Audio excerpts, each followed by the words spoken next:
So we have covered Big Fours, GCCs, sustainability, so many opportunities that, and I'm now wondering if professionals will have time left for Netflix. On this lighter note, let us move forward to the last technical session of the day. And so if your energy is running low, don't worry. This one comes with a built-in power booster, inspiration to rise. By this time in a conference, people usually check two things, their watches and their WhatsApp. But not today, because our last session promises to be worth every minute. Bold, fearless, and maybe even a little uncomfortable. And that's the fun of it. And to inspire us, we have with us Dr. Anand Ranganathan, a scientist, author, and a fearless thinker. So I take this opportunity to invite Dr. Anand to the dais. May we have a big round of applause? And to introduce him, may I invite C.A. Neeraj Kumar Harodia, Vice President ACAE, and I also invite past President P.R. Ramesh to present the memento.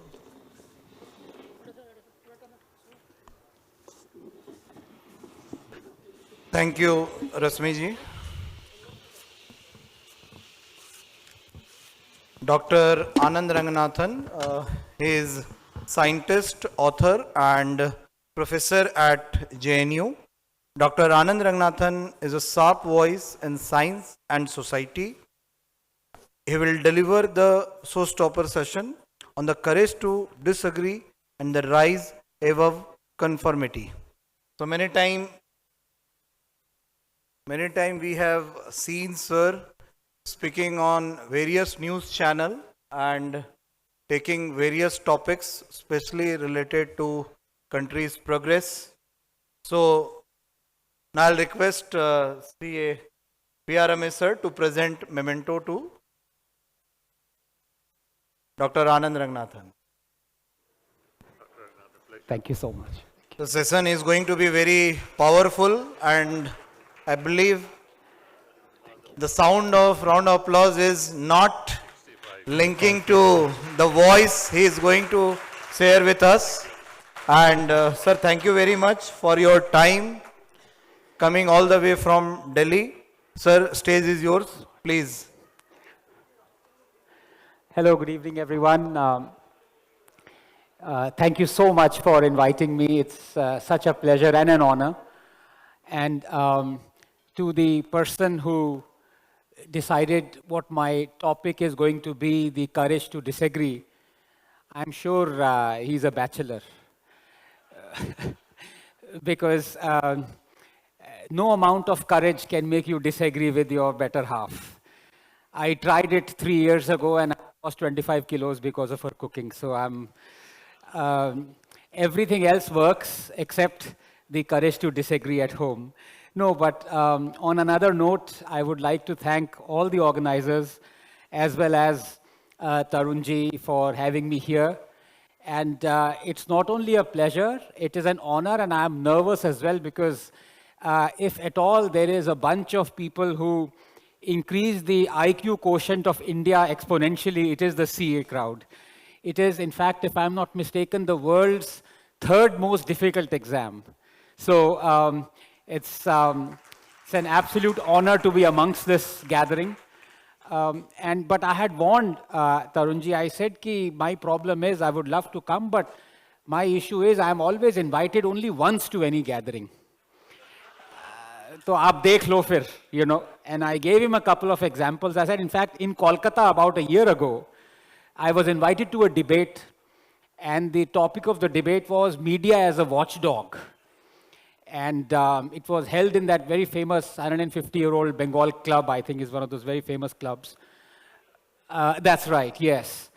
And my turn came and I said, media as a watchdog? What are you talking about? Media as a lapdog. And you guys, you take money to print what you're asked to print by the politicians. You run fake news, fake narratives. You never apologize for your mistakes. It's a complete racket. And you're asked by the politicians to print whatever they want to print.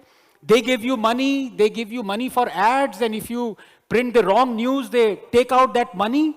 So media a watchdog, and the worst culprit in Bengal is the Telegraph. You are stooges of Mamata Didi.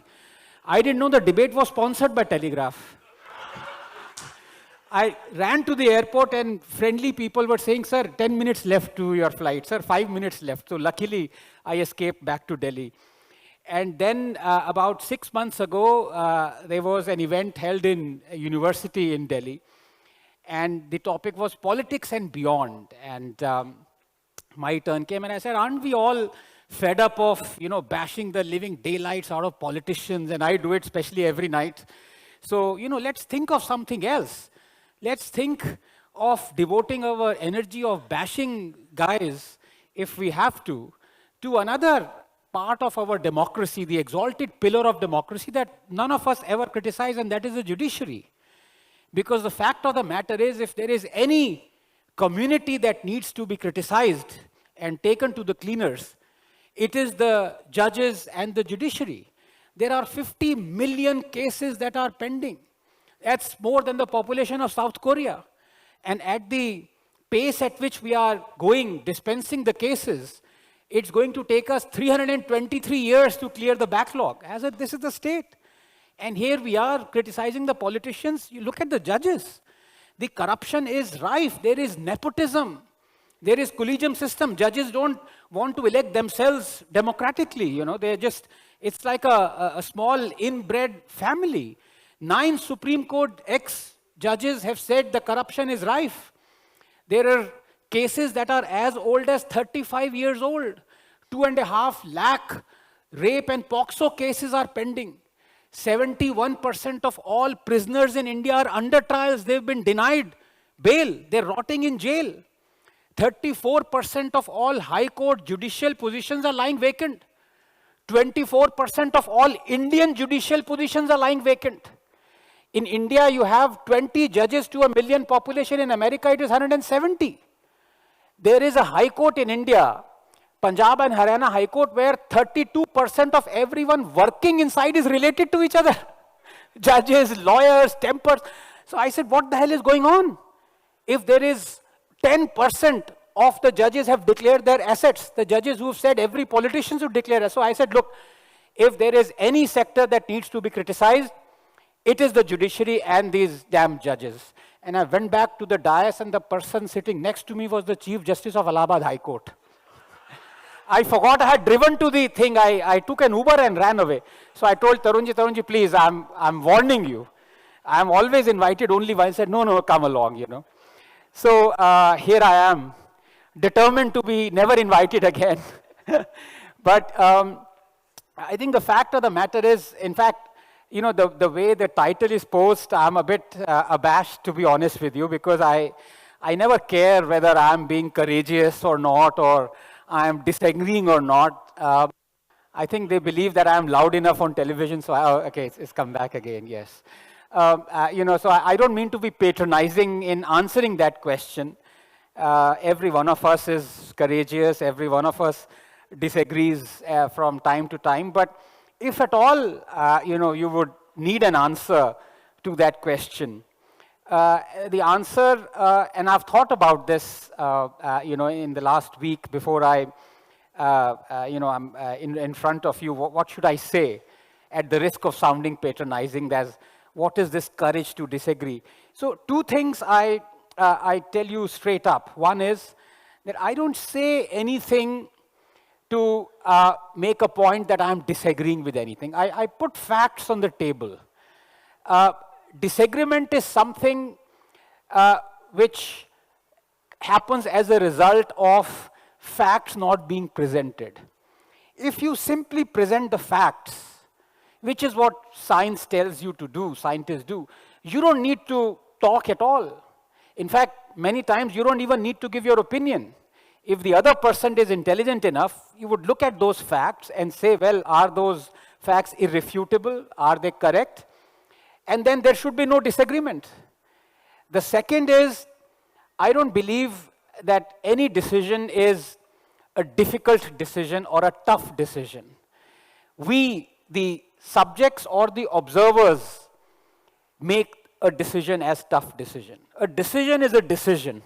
A decision is either wrong or right, but it's a decision. We believe, oh, look at him, he's making such a tough decision. No. You know, there are no tough decisions. You've made them tough because you haven't made those decisions for years. And then, you know, like the tumbleweed that rolls on and say after 10 years, oh, so when people say privatizing Air India was such a tough decision, absolutely rubbish. The reason why it became a tough decision was because it should have taken 40 years ago. You didn't take it. And as a result, you ended up with a liability of 70,000 crore loss, behemoth, that you then sold, and then you felt proud that you've done this, taken this step. So we, the people, make a decision, tough decision. But as far as courage to disagree goes, again, as I said, please pardon me if I sound patronizing, but having thought of it, I might as well blurt it out why I believe that I say whatever comes in my mind. And that is because of 3 I's. And it's, I was thinking about it. And I said, it's not that easy for everyone to possess those 3 I's, especially the last I, which I don't want any of you to go through that I have gone through that. I'll explain to you. But the first 2, so the 3 I's are about, you know, life being insignificant. The second I is life being inconsequential. And the third is life being irrelevant. If these 3 I's come together, then I believe one can say anything one wants to say that comes in one's mind. What do I mean by that? The first is insignificant. For that, I'm afraid you would have to believe in science and have to be an atheist, not an agnostic, but an atheist, and believe in life being insignificant. Believe in the course that was charted for us, life being entirely a creation of chance, as has been reproduced famously, of course, first time in 1953 by Stanley Miller, the famous experiment, where he tried to replicate the early Earth atmosphere. So you had the voltaic discharge, you had the reducing atmosphere of early Earth, those gases, you had water. And then after he gave that voltaic discharge, he found out the basic building blocks of life were present in the water, in that flask. Those were nucleic acids and amino acids. And from there, you went to hydrothermal creations at the bottom of the ocean, or sometimes even in the Arctic. And you realized that you had these clay lattices, and on those lattices, these building blocks actually assembled together to form primitive RNA. And then came along the discovery that RNA could fold into a catalytic entity that could carry out reactions, the so-called ribozymes. And then came Jacques Jostak, who proved that you don't have to have the genetic information inside a cell for the cell to divide. You could have protocells, the early type of cells that could divide on their own because of osmotic pressure.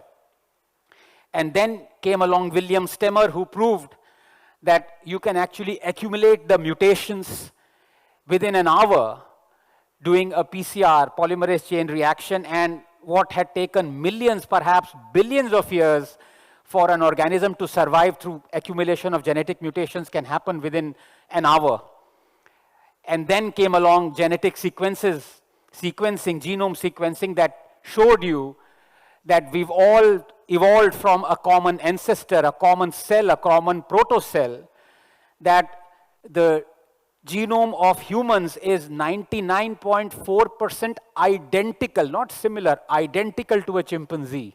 That all our housekeeping genes are identical between E. coli and this thing. So if you believe in that course that from Darwinian evolution, science has charted out for you, then you immediately know that in the scheme of things, life is totally insignificant, a creation of chance, so might as well say whatever you want to say. The second I is, life is inconsequential. That is, don't worry about the actions that you commit to or you take. Now, at one point you can say, well, you can commit illegality, you can murder someone and don't worry about it. Well, you would suffer for the short time. You would be incarcerated, you would be in jail, you would be uncomfortable. If you don't mind that, then I would say go ahead. But the point I'm trying to make is that stems from, again, a new scientific way of looking at things. But when this philosophy was charted out, it was charted out by Albert Camus, who was a very famous writer, who got the Nobel Prize, of course. But he wrote this book called The Myth of Sisyphus. And it has, as its first sentence, the most profound sentence I have ever come across. And the first sentence of this book was, or the essay was, the only philosophical problem remaining right now is that of suicide. That's the first sentence. And he asked, why don't humans commit suicide? And he took the example of this Greek character called Sisyphus. And it's a beautiful story. So Sisyphus was a Greek character who cheated death, and it incensed the Greek gods. And they cursed him. And the curse was that every morning Sisyphus would get up and he would roll a rock up a hill. And by evening, the rock would be on top of a hill, and the rock would then tumble down. Sisyphus would look at it, and the next morning he would push that rock up again. And he was condemned to do it for eternity. That is what Sisyphus does. And Camus said, we are all Sisyphuses. All we do is we push a rock every single day. And he's absolutely right.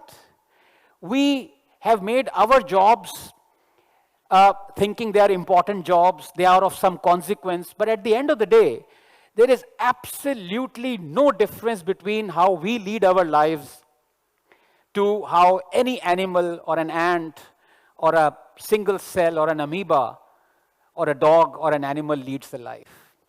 Totally inconsequential. We are all pushing rocks. Some of us are literally physically pushing a rock. Some of us have employed people to push the rock for us. Some of us have cranes to push the rocks. But at the end of the day, when we switch the light off at night, we all, if we are honest enough, will think, oh my God, one more day to go, one more day to go. What have we done? And then comes 50 years, 60 years, 70 years, and we believe that what have we actually contributed? We've contributed nothing, because you go back to the first principle, we were insignificant to begin with. What we've done is we've just led a life which any animal has. You have a cow, you have a dog, sleeps in the morning, the dog gets up. The dog doesn't think what's going to happen for the next 12 hours. The dog is awake, and then the dog sleeps again. There's absolutely no difference whatsoever in the consequence of our actions as far as we are concerned. We are all Sisyphuses. So those are the two conditions. And the third, as I said, I hope nobody gets it, which is of our total irrelevance, which is that if you've come absolutely close to death and you've escaped death, that then should change your life forever. And that happened in this case.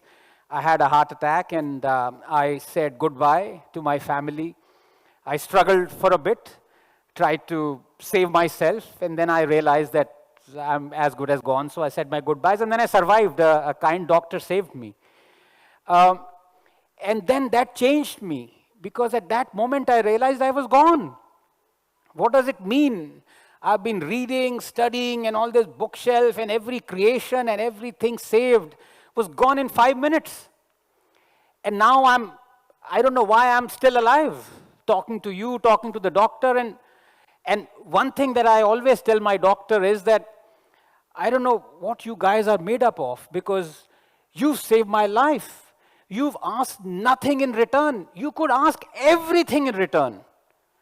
Because I'm alive. I mean, all my money, my property, I wouldn't be savoring it had it not been for you saving my life. And the doctor says, well, I'm just doing my duty. I don't know. I mean, it's surreal. So if you've escaped death, come from the jaws of death, then you realize that nothing should matter at all. You know, you shouldn't worry, you shouldn't fear. So briefly, before I come to what I really want to tell you, because it's a very important gathering and you are the change makers, you're the ones who are wealth generators, who change makers. So I just thought I'll deal with the topic first up as to these 3 I's that possibly give me courage to say what I want to say, whether I agree with someone or disagree with someone. But what I want to say is that right now, talking of agreement or disagreement, India is at an inflection point. And I want to spend the next 30, 35 minutes actually on that, because I think it's a very important thing to discuss. And every one of us either has been fed or has thought of it consciously that we are going to be developed very soon. It's been fed to us, this Viksit Bharat, the phrase is there now ingrained in us. The date that has been set for us, for India to be Viksit, is 2047, which is 100 years after we got independence. Every one of us is thinking that yes, indeed our moment is there, our moment has arrived, and why not? I mean, if you look at in the last, forget about years, and I'll come to that, in the last 1 month, we've learned to tackle bullies, and I mean Trump. He's written a love letter to Modi, and Modi has responded. So, we've learned to stand up for what we believe is right. We're standing up to bullies, and we truly believe that we are not a football anymore to be kicked around by these so-called world powers, as we were 30, 40 years ago, a vassal state, or in one camp or the other, even though we pretended we were non-aligned, Be that as it may, as intelligent people, we must go by data, we must not go by perception. What does data tell you? Does the data tell you that our moment has arrived? Does the data tell you that we've been successful, we are on this growth path that is going to lead us to a developed country? Let's look at it, how we've changed, whether we've been successful. And the starting point, of course, has to be not ancient India. 1947, I think that's a respectable starting point. So you look at a few parameters to judge whether we've been a success. And you start off with 1947. I'll give you a few parameters. In 1947, when we gained independence, our life expectancy was 32 years. 32 years. Today it is 76 years. So yes, we've been relatively successful. Our literacy rate was 12%. Today it is upwards of 86%. In 1947, our poverty rate was 72%. Today it is 4.5%. And the most troubling, when we gained independence in 1947, our IMR, infant mortality rate, was 160. That means out of every 1,000 babies born, 160 did not live to see 1 year. Today it is 24. And in some states like Kerala, it has even bettered European states, it's 6 or 7. So yes, we've been a relative success. And if you want to scrunch the timeline even further, not 75 years, but maybe the last 10 years, then I would say we've been stunningly successful. You look at a few parameters. I mean, in 2014, the percentage of Indian population that was multidimensionally poor, that's the new metric that they use, multidimensional poverty that takes care of wealth, health, HDI parameters, whatever. The percentage of Indian population that was multidimensional poor was 29%. Today it is 11%. In the last 10 years, we've literally pulled 250 million Indians out of poverty. I would say that is stunning success. In 2014, our GDP per capita was $1,500 US. Today it is upwards of $2,800 US. In 2014, 10 years ago, our foreign exchange reserves were $300 billion. Today it is $705 billion, more than doubled. We had 5 cities that had metros. 10 years later, now we have 20 cities that have metros. We had 74 airports. Now we have 148 airports. 21,000 kilometers of railway lines were electrified 10 years ago. Now it is 65,000 kilometers. We had $7 billion of electronics exports. Now it is $25 billion of electronics exports. And one of the reasons why I call Nitin Gadkariji not human but alien is that in the last 10 years, we built half the length of highways that we had built 60 years previous to the last 10 years. It's quite remarkable. 10 years ago, our installation solar capacity was 2 gigawatts. Today, last week, it crossed 100 gigawatts. And those of you, all of you are wealth generators, you would appreciate this.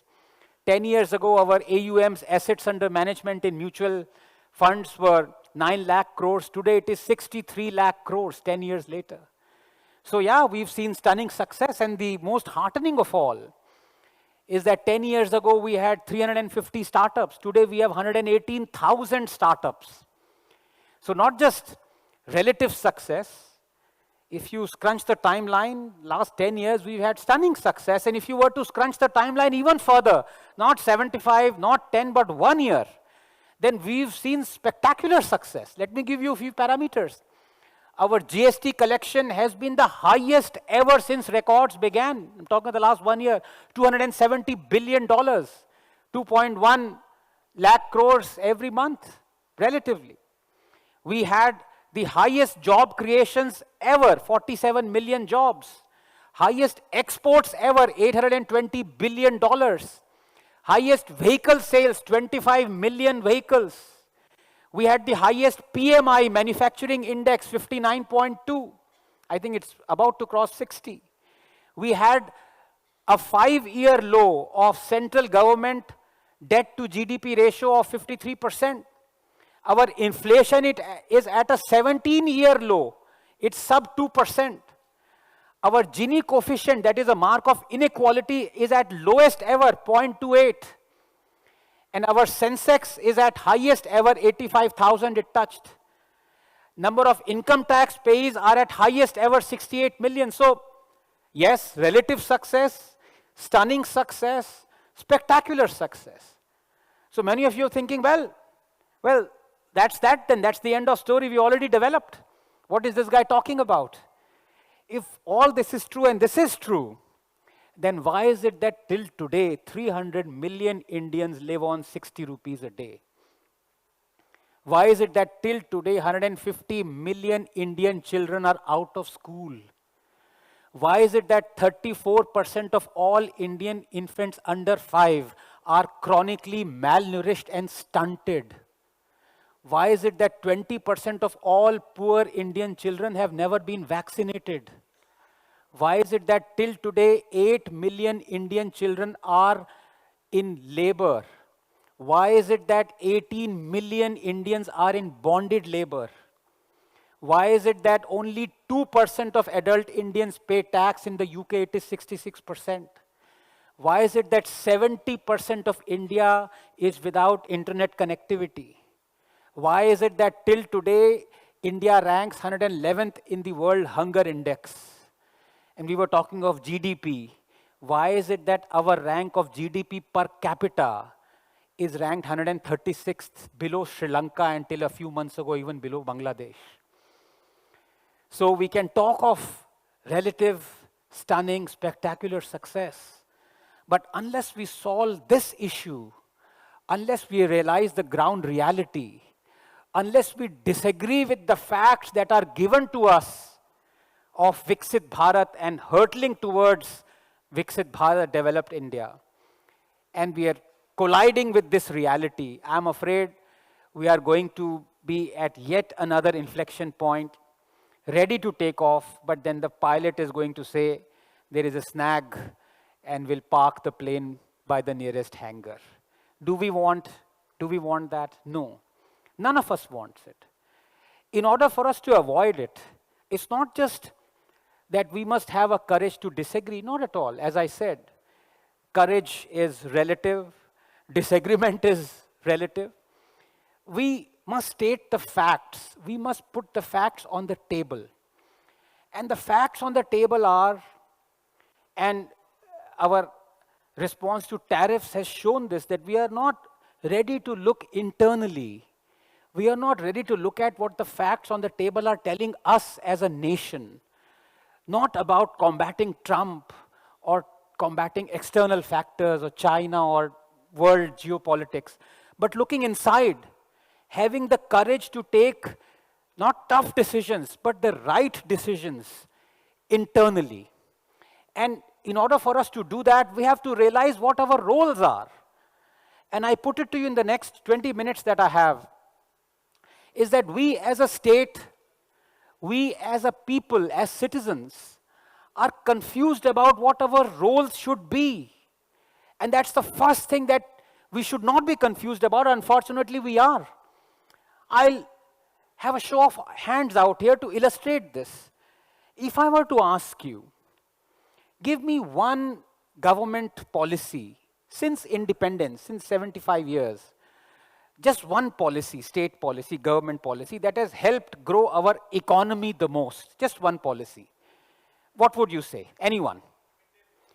Yes, you have economic liberalization is the one that comes to mind. Everyone talks about, of course, in 1990, you had our forex reserves, as I said, today are $700 billion. At that point, they dwindled down to $3 billion.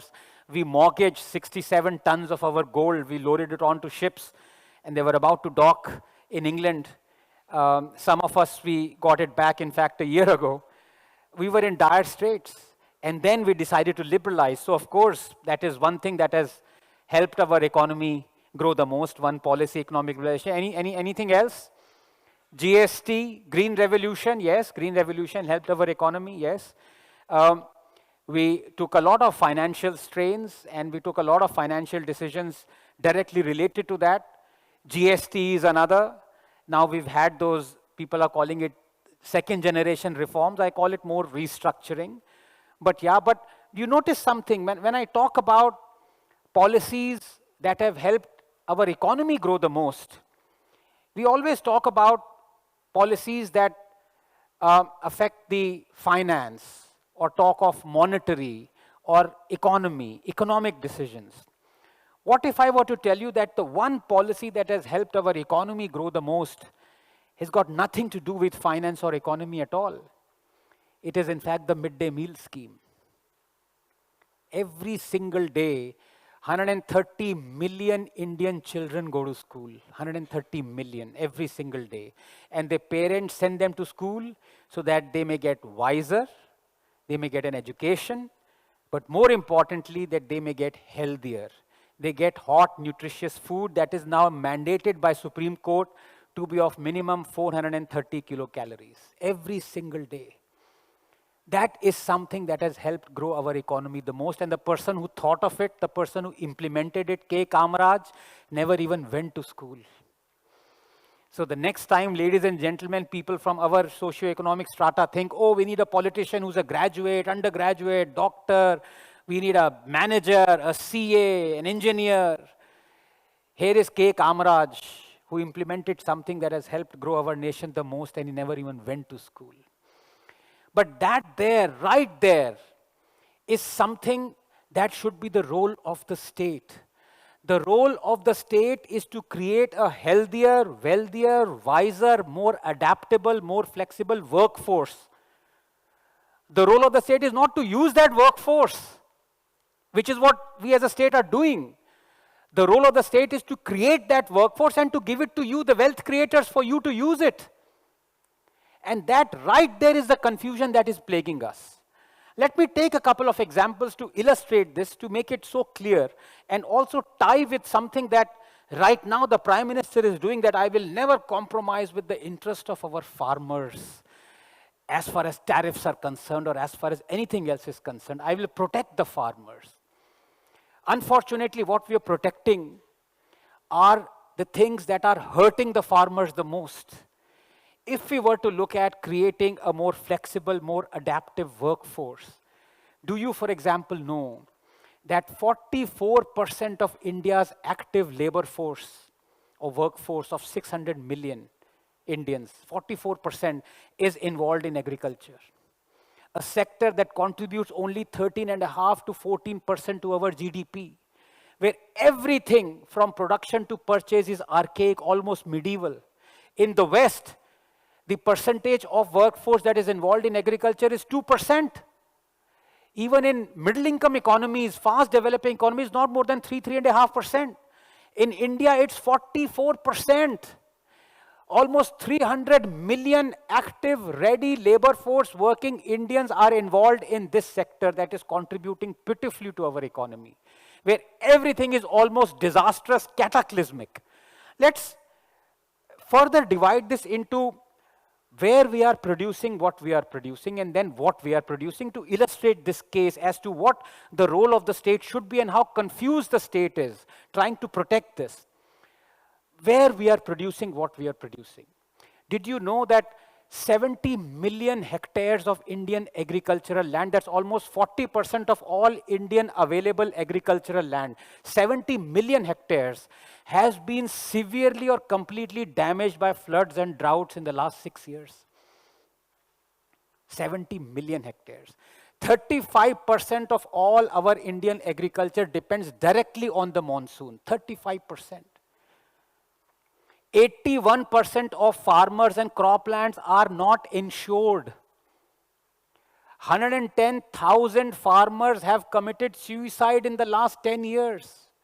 110,000. Do you know of any other sector where so many people involved have committed suicide? I know it's terrible for me to say this, but in the IT sector, if there is one suicide, the news carries on for a week. People deliberate about how cataclysmic, catastrophic the whole sector is. Here, 100,000 farmers have committed suicide and we don't, as a country, even bat an eyelid. Now let me come to what we are producing. India is the world's second largest producer of sugarcane. Every year we produce 500 billion kilograms of sugarcane. Now sugarcane is a very water-intensive crop. It requires only 9% of arable land, but 72% of all irrigable water. In fact, the amount of water that is required to produce 500 billion kilograms of sugarcane is 1 quadrillion liters. I didn't even know the word quadrillion exists. I thought things finished after a trillion. So I have put this in perspective for you. That's the amount of water that is present in 10 Ganga Sagar dams. That's the amount of water we use every year to grow 500 billion kilograms of sugarcane. And sugar prices, they have halved in the last 6 years. And what are politicians doing? They are giving more and more MSP equivalent incentives to farmers to grow more and more sugarcane. We are ruining everything from sugarcane to our water table. No one seems to be worried except one politician who was worried, and incidentally, he took a courageous step when he was a chief minister 6 years ago. And as luck would have it, he's again the chief minister now. I'm talking of Mr. Dev Fadnavis. First time round when he was the chief minister of Maharashtra, he said, from now on, any farmer wants to grow this water-guzzling crop, sugarcane, that we don't require, would have to take government permission for it. And that was a masterstroke, because we all know, if there is anything you don't want done in this country, you need a government permission for it. Nobody will come round to it. In 3 months, he had to renege on the order. I won't name the politician who forced him to take back the order. India has given him India's second highest honor, Padma Vibhushan. But it turns out he was running a liquor industry, and molasses is the byproduct of sugarcane that is required for it. This is how the state is thinking about its role. We don't have water to drink. Our per capita water consumption has reduced by almost 50% in the last 40 years, from 2,800 cubic meters to almost 1,400 cubic meters. The United Nations says 1,700 cubic meters is the water that is required for civilized living. So we are officially we are uncivilized right now. 78% of all river water goes waste into the ocean every year during the monsoon. 3,200 billion cubic feet of Godavari water goes waste into the ocean every year. What is the water requirement for the entire state of Tamil Nadu? 1,800 billion cubic feet. How much water goes waste? 3,200 billion cubic feet. What are we doing? We are running water trains to drought areas. 4 years ago in Latur, there was a big drought. The politicians were cutting ribbons. They were feeling proud that they are sending water trains to this area. We should be linking rivers. Supreme Court has mandated. In the last 30 years, 5 governments have come and gone. 3 5-judge benches have sat and deliberated that India needs to link 30 rivers as soon as possible in order to save the entire agricultural sector, in order to save the land. And yet it was only 6 months ago that the Prime Minister inaugurated the first river linking project of Ken Betwa. What has the state been doing? This is not something that we can do, by the way. These gigantic projects have to be done by the state. What is the state doing? The state made Narmada Dam, which is fantastic because right now, Narmada Dam gives tap water to 33 million houses. It irrigates 3 million hectares of land across 5 states. It powers 1.5 million homes with electricity. But there's only one thing. Foundation stone was laid by Jawaharlal Nehru and it was inaugurated by Narendra Modi. One project has taken 50 years. This is the state of agricultural sector and the requirement that the role of the state is playing. Now let me tell you what we are producing. India produces 4,000 kilograms of rice per hectare. That is one of the lowest yields you can think of. 50% less than most rice producing nations. As far as maize is concerned, it is 25% of what we can produce. And most of it is laced with pesticide, poison. India is the world's second largest consumer of chemical pesticide. Every year we consume 60,000 tons of pesticide. Every year 30,000 Indians die of pesticide poisoning. Every day there are 3 trains that run from Punjab to Rajasthan. They are called cancer trains. Our food export refusal rate is one of the highest in the world, 7 times more than China. No country wants to buy the food that we produce that is laced with pesticides. Forget about countries. States don't want to buy each other's food. Forget about states that have opposing governments. Allies don't want to buy. Karnataka recently refused rice produced in Punjab, even though both are run by allied governments, because it said it's laced with poison. That is the situation. 70 million tons of all agricultural produce in India goes waste every year. 70 million tons. 32% of all fruits and vegetables that we grow go waste every year. We grow 320 million tons of food grains every year. What is our storage capacity? 145 million tons. Half of what we produce, we don't have the capacity to store. And yet our politicians keep on increasing the MSP, keep on procuring. When COVID struck, 8 million tons of food grain could not be distributed because it was chewed by rats. It was officially considered unedible.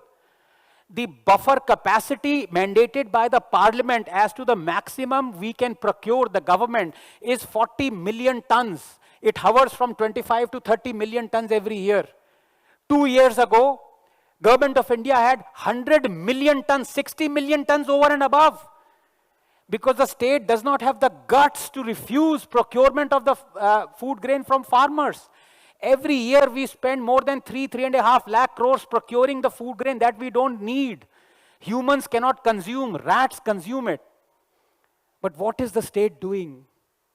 Would you call this disagreeing? Or would you call this putting facts on the table? This is simply putting facts on the table. You want to be blinded with it? You want to be blind to it? That's your call. But one politician decided, I cannot take this anymore. And he heralded in reforms that would have changed and catapulted India to a middle-income economy within a decade. Those were the 3 farm laws, farm reforms I'm talking of, and that politician was Narendra Modi. We talk of reforms, we talk of Bankruptcy Act, we talk of banking regulations that affect 5 million, 10 million of particular strata. Here were 3 reforms that affected 82% of all Indian households, 300 million Indian workers. And what happened? The moment these farm reforms came, the whole nation erupted. The opposition party said these are black laws. Railways were jammed, highways were blocked. The whole nation came to a standstill. People died, protests, parliament, everything was blocked. The entire country lost 3,500 crores every day for an entire year as financial loss. And you know, the tragedy was Narendra Modi would have thought these were the 3 easiest reforms to bring in.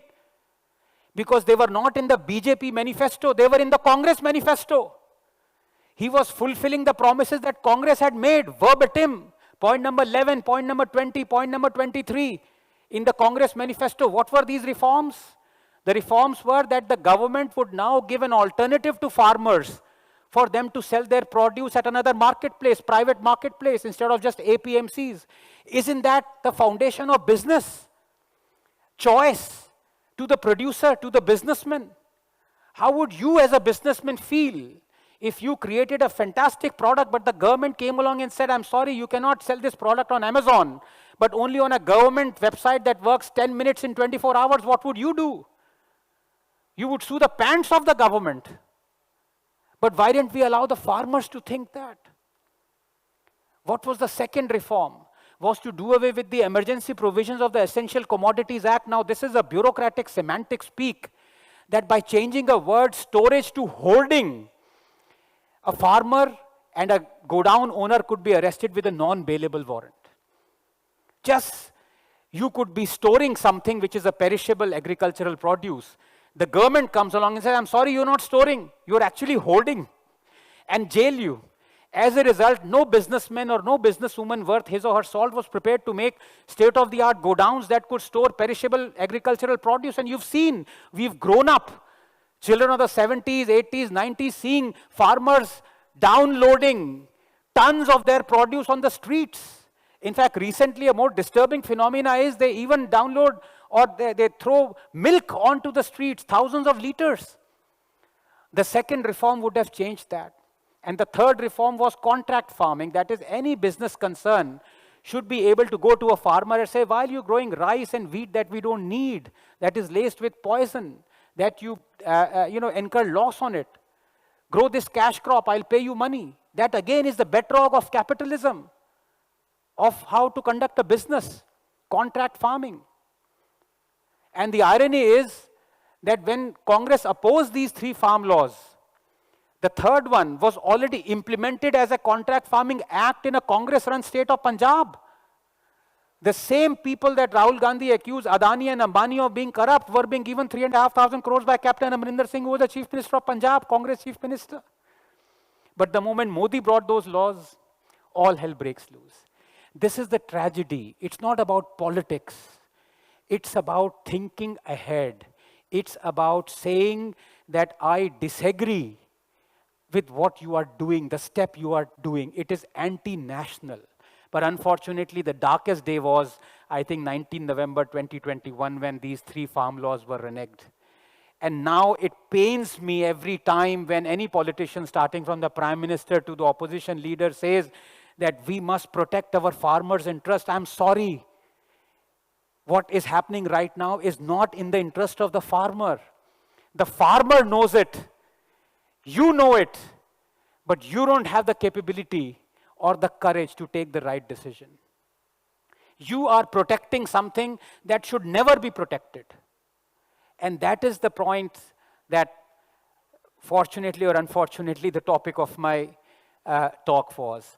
Let me end very quickly with giving you another example where the role of the state is so confused that we don't even realize what plucking the lowest hanging fruit means. Paris, one city, Paris, has 25 million foreign tourists a year. One country, India, takes in 11.5 million foreign tourists. Paris, 25 million foreign tourists visit. India, 11.5 million. We have an 8,000-year-old culture. We have hundreds of dialects. We have thousands of languages. We have cuisines. We have oceans. We have, so many things to attract foreigners by. And yet the fact remains that Greece, a country that has half of the World Heritage Sites that we do, 42, attracts 3 times as many tourists as we do. Tourism as a sector employs only 30 million Indians directly. It should be 5 times that. Tourism as a sector contributes only 2.5% to our GDP. It should be 5 times that. It's the lowest hanging fruit. Why aren't we plucking it? The Sun Temple at Peru attracts 1.5 million tourists. The Sun Temple at Konark attracts 9,000. Bodh Gaya should be the Vatican of the East. The Buddhist population is 535 million around the world. Chinese, Koreans, Japanese, they'll be falling over each other to make Bodh Gaya the Vatican of the East. And yet the annual budget of the municipal corporation of Bodh Gaya is less than the production budget of the failed movie Adipurush, 500 crores. Bodhi tree under which Lord Buddha attained nirvana is visited by only 0.25 million tourists. Buddhist population, 535 million. People who visited the most sacrosanct place for Buddhists, 0.25 million. UAE, a small country, less than 10 million population, has more hotel rooms than India. China has 100 times more hotel rooms than India does. What is the state doing? Well, the state said, let's do something about it. So in 2014, 2015, the Prime Minister said, at the heart of all this is skilling. We must skill people. So we brought in the Skill India mission, and the target was by 2022, we will have 400 million Indians who would be skilled. 2022 came. How many did we manage to skill? 14 million. Target 400 million, we skilled 14 million. And it's not that skilling can happen independently. There is something called the apprenticeship. And India, believe it or not, has an apprenticeship act going back to the Nehruvian days. How many apprentices do we have? 0.5 million. Our workforce, 600 million. Apprentices, 0.5 million. This is the reality I'm telling you. This is not disagreeing or having the courage to disagree. This is putting facts on the table as to what the state is doing. What is the state doing? I'll tell you what the state is doing. The state is running 495 hotels. All of them are loss-making. And the only time they make some money is when they have to ferry politicians from one state to the other to protect the other party from leeching it. That's the only time the hotels run. This is the situation when we talk of adaptive, more flexible workforce in the context that previous panelists have talked about AI. I'm not even talking about AI because the nightmare would be too catastrophic. Here, minus AI, we aren't plucking the lowest hanging fruit. So ladies and gentlemen, let me end there and let me tell you that when I say that we were a banana republic ever since we became a republic, it is because of the confused role that we as a state and as citizens have played. But हमें ही तो इस banana republic को republic बनाना है.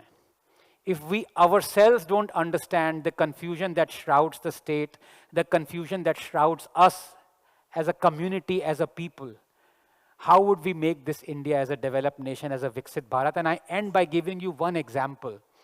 It is not that I am against India being a welfare state. I am for, I insist that India should be a welfare state. Nobody wants an island of prosperity in an ocean of despair. None of us want a 50,000 GDP per capita, $50,000 GDP per capita of a gated community, while the rest of India wallows in $2,500 to $3,000 per capita. No one wants it. Welfareism saves lives.